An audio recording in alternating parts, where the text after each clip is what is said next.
നമസ്കാരം. ഡാർക്ക് അവസാനിച്ചിരിക്കുകയാണ്. നമ്മുടെ ലോക സിനിമാ ചരിത്രത്തിലും ലോകത്തിൻ്റെ സീരീസ് ചരിത്രത്തിലും ഏറ്റവും മികച്ച സയൻസ് ഫിക്ഷനിൽ ഒന്നാണ് ഡാർക്ക് എന്ന് വിളിച്ചു പറഞ്ഞുകൊണ്ടാണ് ഡാർക്ക് അവസാനിപ്പിച്ചിരിക്കുന്നത്.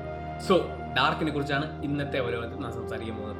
ഡാർക്ക് കേവലം ഒരു സയൻസ് ഫിക്ഷനേക്കാൾ ഉപരി ഒരു സാധാരണക്കാരുടെ ജീവിതത്തിൽ ടൈം ട്രാവൽ എന്നൊരു കൺസെപ്റ്റ് കൊണ്ടുവന്നു കഴിഞ്ഞാൽ അയാളുടെ ജീവിതം എത്രത്തോളം കുഴഞ്ഞു മറിയും എന്ന് നമ്മളെ വളരെ മികച്ചതായിട്ട് കാണിച്ചു തന്ന ഒരു സീരീസാണ്. ഈ വീഡിയോയിൽ ഒരുപാട് സ്പോയിലേഴ്സ് ഉണ്ട്. സോ ഡാർക്കിൻ്റെ ഒറ്റ സീസൺസും ഇതുവരെ കാണാത്തവർ അതെല്ലാം കണ്ടിട്ട് ഈ വീഡിയോ പരമാവധി കാണാൻ ശ്രമിക്കുക. അതുപോലെ തന്നെ സീസൺ 1ലെയും സീസൺ 2ലെയും വളരെ കോംപ്ലിക്കേറ്റഡ് ആയിട്ടുള്ള ഫാമിലി ട്രീ ഞങ്ങൾ 5 മിനിറ്റ് താഴെ ഉള്ളൊരു വീഡിയോയിൽ ഞാൻ കഴിഞ്ഞ വീഡിയോയിൽ എക്സ്പ്ലെയിൻ ചെയ്തിട്ടുണ്ട്. അത് ഒന്ന് കാണാൻ ശ്രമിക്കുക. ഡാർക്ക് ഒരു സയൻസ് ഫിക്ഷൻ സീരീസാണ്. ഇത് പ്രധാനമായിട്ട് 2 സയൻറ്റിഫിക് തിയറീസ്, അതായത് ടൈം ട്രാവൽ, പാരലൽ യൂണിവേഴ്സ്, ഈ 2 കൺസെപ്റ്റിനെ ബേസ് ചെയ്തിട്ടാണ് ഡാർക്കിലെ കഥ മുന്നോട്ട് പോകുന്നത്. ഈ 2 സയൻറ്റിഫിക് കൺസെപ്റ്റ്സിൻ്റെ ഒപ്പം തന്നെ വളരെ കോംപ്ലിക്കേറ്റഡ് ആയിട്ടുള്ള ഫാമിലി ട്രീ കൂടി ആകുമ്പോൾ ഡാർക്ക് മൊത്തത്തിൽ വളരെ കോംപ്ലക്സും അതുപോലെ തന്നെ ത്രില്ലിംഗ് ആയിട്ടുള്ള ഒരു സീരീസ് ആയിട്ട് മാറുന്നുണ്ട്.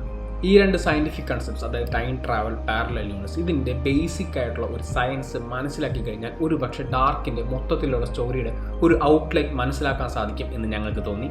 സോ ഇത് എളുപ്പത്തിൽ നമുക്ക് ഇന്നത്തെ വീഡിയോയിലൂടെ ഒന്ന് എക്സ്പ്ലെയിൻ ചെയ്യാൻ നോക്കാം.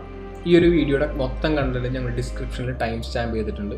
ഇതിൻ്റെ ഒരു 5 മിനിറ്റ് ഞങ്ങൾ ഡാർക്കിൻ്റെ പിന്നുള്ള സയൻറ്റിഫിക് കൺസെപ്റ്റ്സ് ആണ് പറയുന്നത്. സോ ഡാർക്കിൻ്റെ സ്റ്റോറിലോട്ട് ഡയറക്റ്റ് ജമ്പ് ചെയ്യാനായിട്ട് നമുക്ക് ടൈം ട്രാവൽ എന്നൊരു കൺസെപ്റ്റിലൂടെ തുടങ്ങാം. ഒരു സാധാരണക്കാരെ സംബന്ധിച്ചിടത്തോളം ഈ ലോകം എന്ന് പറയുന്നത് ഒരു 3 ഡയമെൻഷണൽ ആയിട്ടുള്ള സ്പേസ് ആണ്. എന്നാൽ സയൻറ്റിഫിക് ആയിട്ട് നോക്കുമ്പോൾ ഇവിടെ 4ാമത് ഒരു ഡയമെൻഷൻ കിട്ടും. ഈ 4ാമതൊരു ഡയമെൻഷനാണ് ടൈം എന്ന് പറയുന്നത്. ഇത് ആദ്യമായിട്ട് ഉന്നയിച്ചത് ഐൻസ്റ്റീൻ്റെ തിയറി ഓഫ് റിലേറ്റിവിറ്റിയിലാണ്. ഇതിനകത്ത് എന്താണ് പറഞ്ഞതെന്ന് വെച്ചാൽ, സമയം ഒരു കോൺസ്റ്റന്റ് പേസിൽ പോകുന്ന ഒരു എൻറ്റിറ്റി അല്ല, മറിച്ച് റിലേറ്റീവ് ആയിട്ടുള്ള ഒരു ഡയമെൻഷനാണ്. ഗ്രാവിറ്റി, ഗുരുത്വാകർഷണം കുറഞ്ഞ സ്ഥലങ്ങളിൽ സമയം വളരെ പെട്ടെന്ന് പോവുകയും ഗുരുത്വാകർഷണം കൂടിയ സ്ഥലങ്ങളിൽ സമയം വളരെ പതുക്കെ പോവുകയും ചെയ്യുന്നു. ഈ ഒരു കൺസെപ്റ്റ് നമുക്ക് എളുപ്പത്തിൽ ഒരു എക്സാമ്പിളിലൂടെ മനസ്സിലാക്കാൻ നോക്കാം. ബ്ലാക്ക് ഹോൾ എന്നുള്ളൊരു എൻറ്റിറ്റിനെ കുറിച്ച് മിക്കവരും കേട്ടിട്ടുണ്ടാവുമല്ലോ. ഇതിൻ്റെ പ്രത്യേകത എന്നാൽ വെളിച്ചത്തിന് പോലും ഒരു വട്ടം ബ്ലാക്ക് ഹോളിൻ്റെ ഉള്ളിലോട്ട് കടന്നു കഴിഞ്ഞാൽ വെളിച്ചത്തിന് പോലും പുറത്തു വരാൻ സാധിക്കുന്നില്ല. അത്രത്തോളം ഗുരുത്വാകർഷണം ശക്തിയുള്ള ഒരു എൻറ്റിറ്റിയാണ് ബ്ലാക്ക് ഹോൾ എന്ന് പറഞ്ഞു കഴിഞ്ഞാൽ. സോ ഐൻസ്റ്റീൻ്റെ റിലേറ്റിവിറ്റി തിയറി വെച്ചിട്ട് ബ്ലാക്ക് ഹോളിൻ്റെ അടുത്ത് ചെന്ന് കഴിഞ്ഞാൽ അവിടുത്തെ സമയം കമ്പയർ ചെയ്ത് ഭൂമിയിലെ സമയത്തെ നമ്മൾ നോക്കുമ്പോൾ ഭൂമിയിലെ സമയം പെട്ടെന്ന് പോകുന്നതായിട്ട് തോന്നും.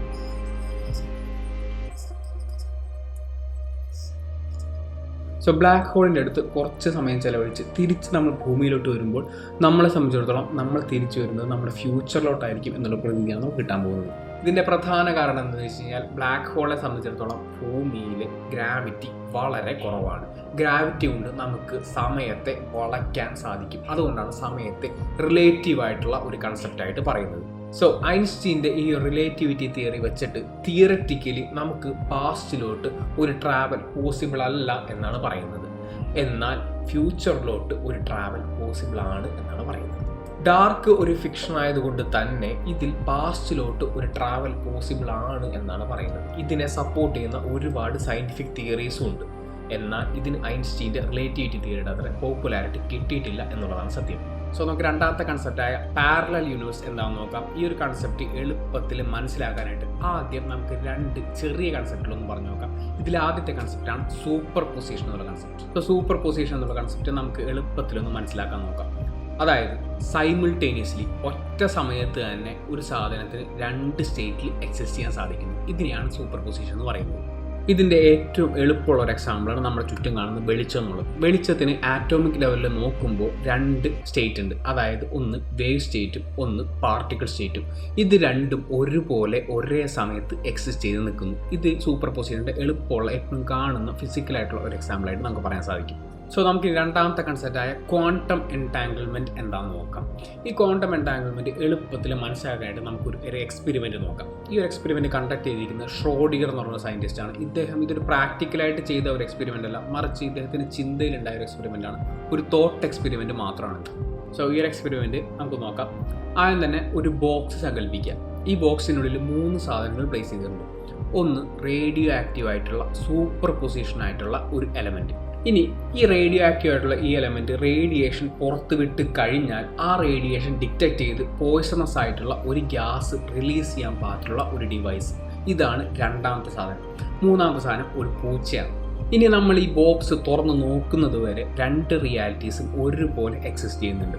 ഒന്നാമത്തെ റിയാലിറ്റി, ഈ ഒരു റേഡിയോ ആക്റ്റീവ് ആയിട്ടുള്ള എലമെൻറ്റ് റേഡിയേഷൻ പുറത്തുവിടാനും ഈ ഒരു ഡിവൈസ് ആക്ടിവേറ്റഡ് ആവാനും പോയ്സണസ് ആയിട്ടുള്ള ഒരു ഗ്യാസ് റിലീസ് ആവാനും പൂച്ച അത് ശ്വസിച്ച് മരിക്കാനും സാധ്യതയുണ്ട്.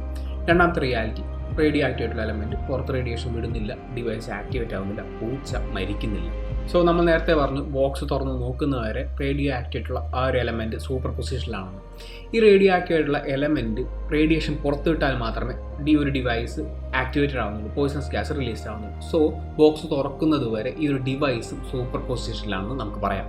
ഇനി ഈ റേഡിയേഷൻ പുറത്ത് വിട്ട് ഈ ഒരു ഡിവൈസ് റേഡിയേഷൻ ഡിറ്റക്ട് ചെയ്ത് പോയ്സണസ് ആയിട്ടുള്ള ഗ്യാസ് ശ്വസിച്ചാൽ മാത്രമേ പൂച്ച മരിക്കുകയുള്ളൂ. സോ പൂച്ചയുടെ ലൈഫും ഈ ഒരു ഡിവൈസിനെയും അതുപോലെ തന്നെ എലമെൻറ്റിനെയും ഡിപ്പെൻഡ് ചെയ്തിരിക്കുകയാണ്. ഒരു കണക്കിന് ബോക്സ് തുറക്കുന്നവരെ പൂച്ചയുടെ ജീവിതവും സൂപ്പർ പൊസിഷനിലാണെന്ന് പറയാം. സോ ഇങ്ങനെ ഒരു എലമെൻറ്റിൻ്റെ സൂപ്പർ പൊസിഷൻ കാരണം അതിനായിട്ട് ആ ഒരു എലമെൻറ്റിനായിട്ട് അസോസിയേറ്റ് ചെയ്തിരിക്കുന്ന ബാക്കിയുള്ള കാര്യങ്ങളും സൂപ്പർ പൊസിഷനിലാവുന്നു, കൂടിപ്പിണഞ്ഞ് കിടക്കുന്നു, ബന്ധപ്പെട്ട് കിടക്കുന്നു.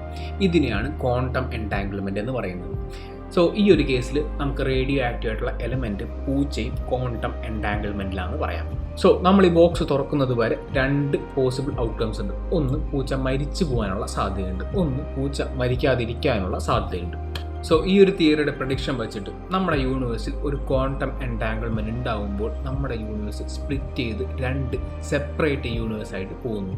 സോ ഒരു ക്വാണ്ടം എൻടാങ്കിൾമെൻറ്റ് തിയറി വെച്ചിട്ട് രണ്ട് പോസിബിൾ ഔട്ട്കംസ് ഉണ്ടെങ്കിൽ ഓരോ ഔട്ട്കംസും ഓരോ യൂണിവേഴ്സിലായിട്ട് നടക്കുമെന്ന് വിചാരിക്കാം. ഈ ഒരു കേസിൽ ഒരു യൂണിവേഴ്സിൽ പൂച്ച മരിച്ചു പോവുകയും ഒരു യൂണിവേഴ്സിൽ പൂച്ച ജീവിച്ചിരിക്കുകയും ചെയ്യുന്നു.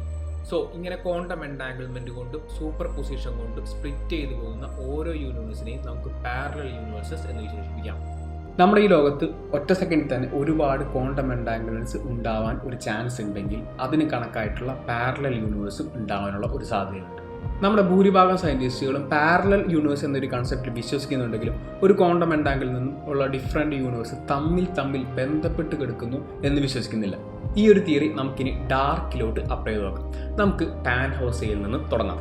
ജർമ്മനിയിലെ വിൻറ്റൺ എന്നൊരു ടൗണിൽ സ്വന്തമായിട്ട് ക്ലോക്ക് ഷോപ്പ് ഓൺ ചെയ്യുന്ന ഒരാളാണ് ഈ ടാൻ ഹൗസെ. ടാൻ ഹൗസയ്ക്ക് ഐൻസ്റ്റീനെയും ഷ്രോഡിംഗറിനെയും പോലുള്ള സയൻറ്റിസ്റ്റുകളുടെ ടൈം ട്രാവലിനെ പറ്റിയുള്ള പഠനങ്ങളെ പറ്റി റിസർച്ച് ചെയ്യാൻ ഒരുപാട് ഇൻട്രസ്റ്റ് ഉള്ള ഒരാളാണ്.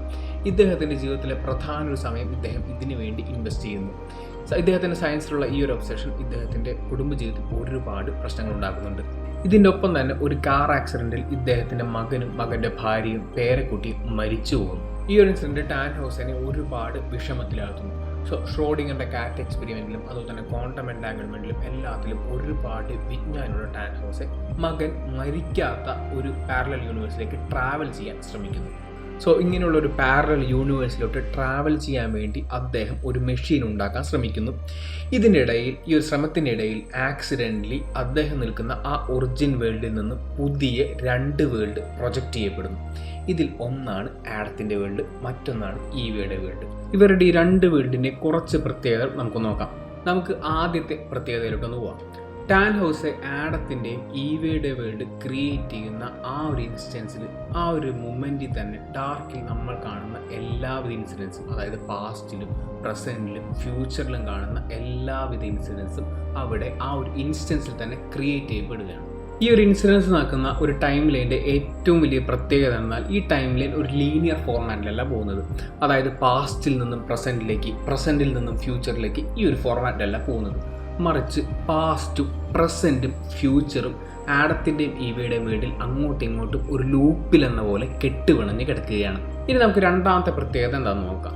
നമ്മൾ ഷ്രോഡിംഗറിൻ്റെ കാറ്റ് എക്സ്പെരിമെൻറ്റിലൂടെ പറഞ്ഞു ഒരു ക്വാണ്ടം എൻടാങ്കിൾമെൻറ്റ് ഉണ്ടാകുമ്പോൾ അതിൽ നിന്ന് രണ്ട് പാരലലായിട്ടുള്ള യൂണിവേഴ്സ് ഉണ്ടാകുന്നത്. എന്നാൽ ഈ യൂണിവേഴ്സുകൾ തമ്മിൽ അങ്ങോട്ടും ഇങ്ങോട്ടും ഒരു തരത്തിലുള്ള ബന്ധവും സ്ഥാപിച്ചെടുക്കാൻ നമ്മുടെ ഇന്നത്തെ സയൻസിന് കഴിഞ്ഞിട്ടില്ല. ഡാർക്കിൽ ഒരൊറ്റ ഒറിജിൻ വേൾഡിൽ നിന്നാണ് രണ്ട് വേൾഡ് പ്രൊജക്റ്റ് ചെയ്യപ്പെടുന്നത്, അതായത് ആഡത്തിൻ്റെ വേൾഡും ഈവയുടെ വേൾഡും. ഈ ആഡത്തിൻ്റെ വേൾഡിലും ഈവയുടെ വേൾഡിലും നടക്കുന്ന സംഭവങ്ങൾ നമ്മുടെ ഒറിജിൻ വേൾഡുമായിട്ട് ക്വാണ്ടം എൻടാങ്കിൾമെൻറ്റിൽ കിടക്കുകയാണ്, അല്ലെങ്കിൽ കണക്റ്റഡ് ആയിട്ട് കിടക്കുകയാണ്. എന്നാൽ ആഡമും ഈവയും വിശ്വസിച്ചിരുന്നത് ഇവരുടെ കുഴഞ്ഞു മറിഞ്ഞു കിടക്കുന്ന ഒരു ലൂപ്പിൻ്റെ ഒറിജിൻ എന്നുള്ളത് ഇവരുടെ മകനായ അൺനോൺ ആണെന്നാണ്. എന്നാൽ ആഡം ഈ ലൂപ്പ് നശിപ്പിക്കാൻ നോക്കുകയും ഈവ സ്വന്തം മകനെ പ്രൊട്ടക്റ്റ് ചെയ്യാൻ വേണ്ടിയിട്ട് ഈ ലൂപ്പ് മെയിൻറ്റെയിൻ ചെയ്യാൻ നോക്കുകയും ചെയ്യുന്നു. ഇതിനിടയിൽ സ്വന്തം മകളായ റെജീനയെ രക്ഷിക്കാൻ വേണ്ടിയിട്ട് ക്ലോഡിയ 2 വീട്ടിലും, അതായത് ആഡത്തിൻ്റെ വീട്ടിലും ഈവയുടെ വീട്ടിലും സഞ്ചരിക്കുന്നു. ഈ ഒരു സഞ്ചാരത്തിനിടയിലാണ് ക്ലോഡിയ ആ ഒരു സത്യം മനസ്സിലാക്കുന്നത്. അതായത് ആഡത്തിൻ്റെയും ഈവയുടെയും വേൾഡിൻ്റെ ഒറിജിൻ എന്ന് പറയുന്നത് ഒരിക്കലും അവരുടെ മകനായ അൺനോൺ അല്ല, മറിച്ച് ടാൻ ഹൗസയുടെ ഒറിജിൻ വേൾഡുമായിട്ട് ആഡത്തിൻ്റെ വേൾഡും ഈവയുടെ വേൾഡും എൻടാങ്കിൾ ചെയ്ത് കെടുക്കുകയാണ്.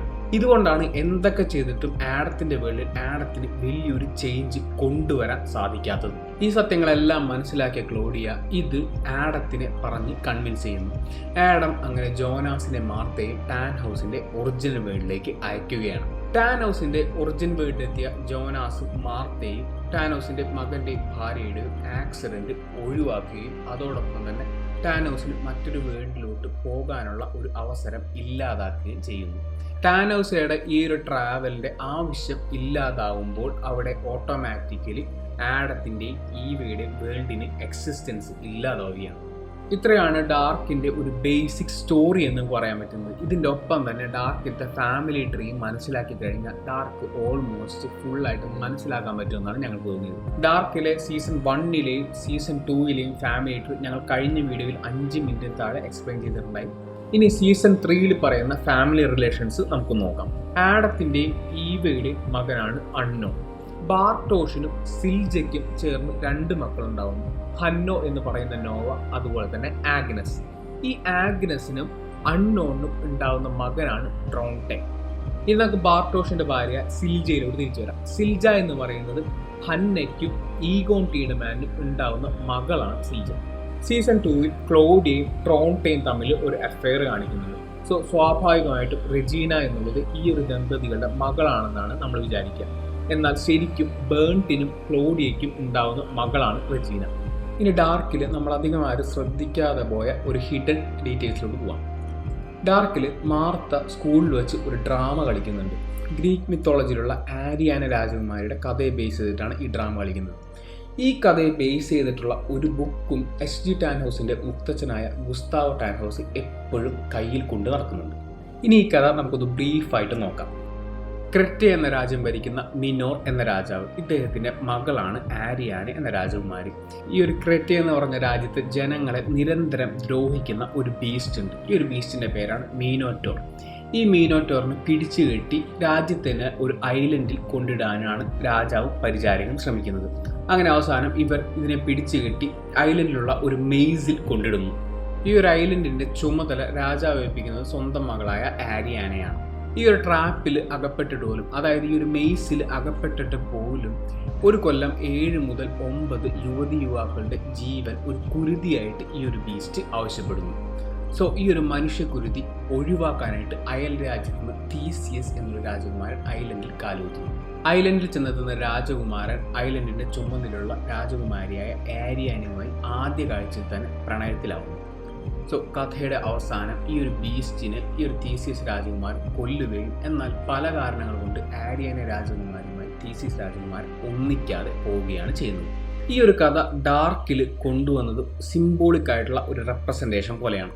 ഈ ഒരു മിത്തോളജിയിൽ ബീസ്റ്റ് എന്ന് ഉപമിച്ചിരിക്കുന്നത് ഡാർക്കിലെ ടൈം എന്നുള്ള ഒരു കൺസെപ്റ്റിനെയാണ്. ഇത് ഒരു ഇൻസ്റ്റൻസിൽ എച്ച്.ജി. ടാൻ ഹൗസ് പറയുന്നുണ്ട്. അതായത് ടൈം എന്നുള്ളത് ഒരു ബീസ്റ്റ് ആണ്. ഈ ഒരു മിത്തോളജിയിൽ മെയ്സ് അല്ലെങ്കിൽ നൂലാമാല എന്ന് ഉപമിച്ചിരിക്കുന്നത് ഡാർക്കിലെ ടൈം ട്രാവൽ എന്നൊരു കൺസെപ്റ്റിനെയാണ്. ഈ ഒരു മിത്തോളജിയിൽ ബീസ്റ്റ് ആവശ്യപ്പെടുന്ന മനുഷ്യക്കുരുതിയെ നമുക്ക് സീരീസിൽ നോവയും ഹെൽഗയും അവരുടെ ടൈം ട്രാവൽ എക്സ്പെരിമെൻറ്റിന് വേണ്ടി കുരുതിയെടുക്കുന്ന കുട്ടികളായിട്ട് ഉപമിക്കാം. അഗാധമായ പ്രണയത്തിലാണെങ്കിൽ പോലും പല കാരണങ്ങൾ കൊണ്ടും അവസാനം പരസ്പരം ഒന്നിക്കാതെ പോയ കമിതാക്കളാണ് ആരിയാനയും തീസിയസ് രാജകുമാരും. ഇവരെ നമുക്ക് സീരീസിൽ യോനാസിനെയും മാർത്തയായിട്ട് ഓർമ്മിക്കാം. ഡാർക്കിൻ്റെ മൊത്തത്തിലുള്ള മൂഡിനും ടോണിനും ഇണങ്ങുന്ന ഒരു ഇൻട്രോ സോങ്ങാണ് ഡാർക്ക് തുടങ്ങുമ്പോൾ തന്നെ നമുക്ക് കേൾക്കാൻ സാധിക്കുന്നത്. ഇത് വളരെ സൂത്തിങ് ആയിട്ട് തോന്നും. വളരെ കോംപ്ലിക്കേറ്റഡ് ആയിട്ടുള്ള ഫാമിലി ട്രീയും സയൻറ്റിഫിക് കൺസെപ്റ്റ്സ് കൊണ്ട് ബിൽഡ് ചെയ്തെടുത്താണ് ഡാർക്കിൻ്റെ ആദ്യത്തെ 2 സീസൺസ്. എന്നാൽ ഇത്രയും കോംപ്ലിക്കേഷൻസ് ഉണ്ടെങ്കിൽ പോലും വളരെ സ്മൂത്തായിട്ടുള്ള സിമ്പിളായിട്ടുള്ള ഒരു എൻഡിങ്ങാണ് ഡാർക്കിൻ്റെ സീസൺ 3ൽ നമുക്ക് കാണാൻ സാധിക്കുന്നത്. സോ ചുരുക്കി പറഞ്ഞു കഴിഞ്ഞാൽ കോംപ്ലക്സിറ്റിയിൽ നിന്നും സിംപ്ലിസിറ്റിയിലോട്ടുള്ള ഒരു യാത്രയാണ് ഡാർക്ക് എന്ന് നമുക്ക് പറയാം.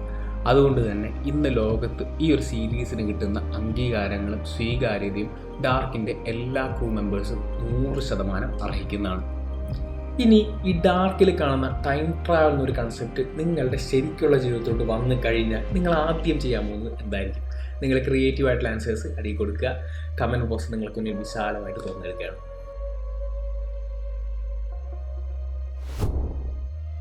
അവലോകനത്തിൻ്റെ ഇന്നത്തെ ഈ വീഡിയോ ഇവിടെ അവസാനിക്കുകയാണ്. ഈ ഒരു സീരീസിനെ കുറിച്ചും ഞങ്ങളുടെ വീഡിയോയെക്കുറിച്ചുള്ള നിങ്ങളുടെ വിലയേറിയ സത്യസന്ധമായ അഭിപ്രായങ്ങൾ കമൻറ്റ് ബോക്സിൽ കുറിക്കുക.